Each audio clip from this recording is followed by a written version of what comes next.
team. Thanks for joining me today to discuss ethics in the corporate culture or in the corporate environment. We're going to discuss a few things and dive into what can be done to prevent or at least reduce the lapses in judgment that can tend to take over a corporate culture.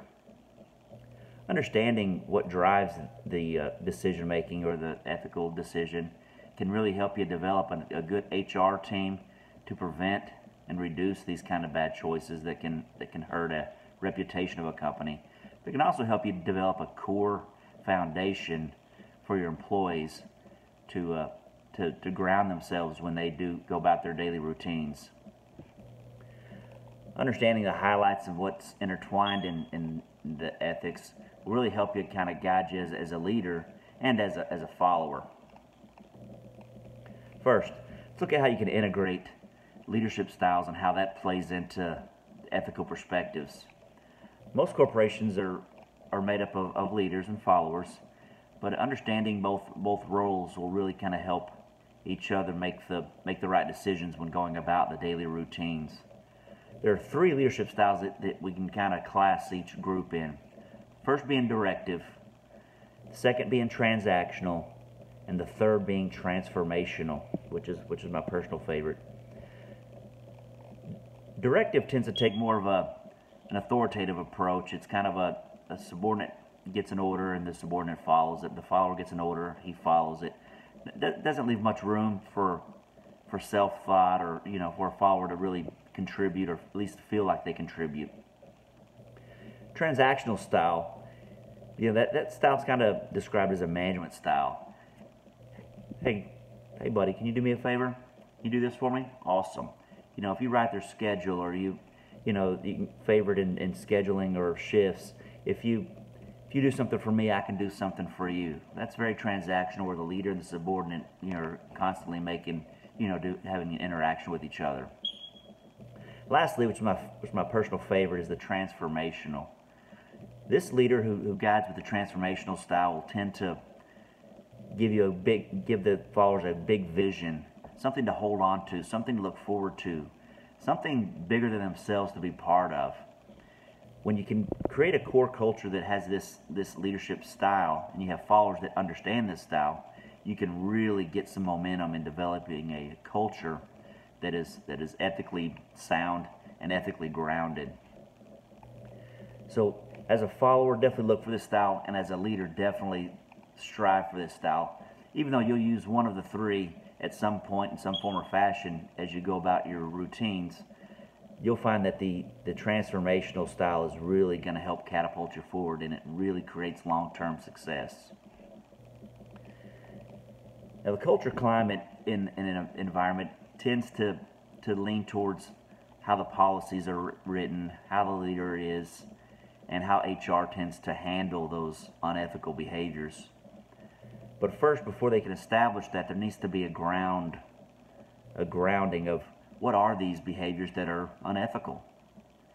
So first, every follower and every member of that team will have to have kind of a self-concept of what really is unethical. Because what's unethical to you or me may not be unethical to Joe or Sarah, and just to name the names out there. So their background and their upbringing may have skewed their sense of what's right and what's wrong, or what's moral and what's immoral. So as they go about their day, they may blindly or just not know to report behaviors that just may not be unethical to them. So we want to establish the ground rules of, hey, what is the right behavior in this company and culture, and what's not.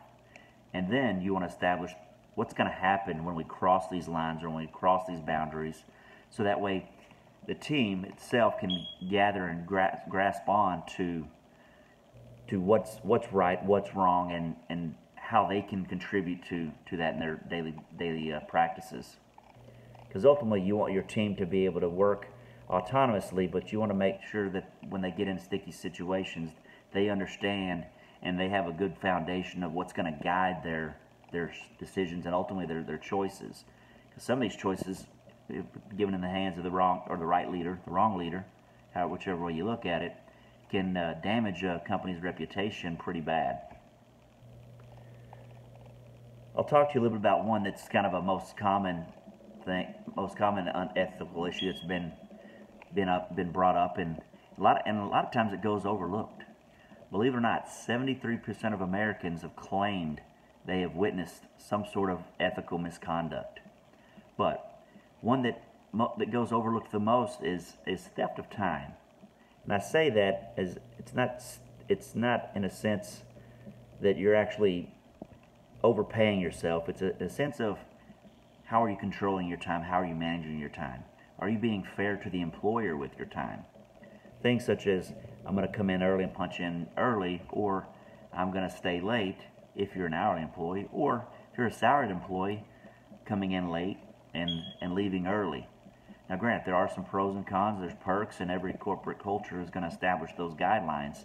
Those who work hard, get their work done, may reap the benefits of being salaried. Those who mismanage their time may end up spending more hours and logging more hours than others. However, theft of time is an issue that you could probably go to work tomorrow and see that it's happening in some form or fashion, and probably is going unreported unless you have a real diligent payroll processor.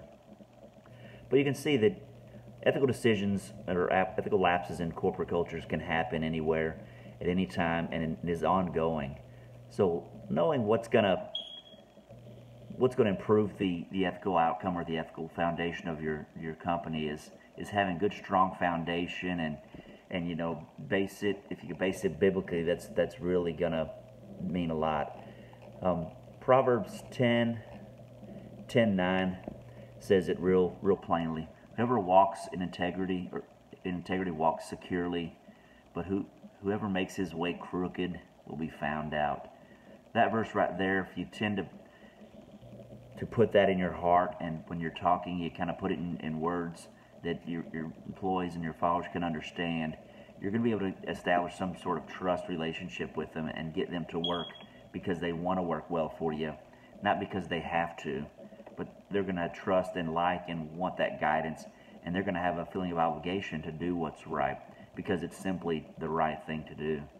So establishing that culture, that foundation in your business would definitely create some long-term success in grounding yourself in making ethical decisions. Thank you for listening to me today. I appreciate it. So I look forward to talking with you again, and hope to see you soon with more discussions on ethics. You have a great day.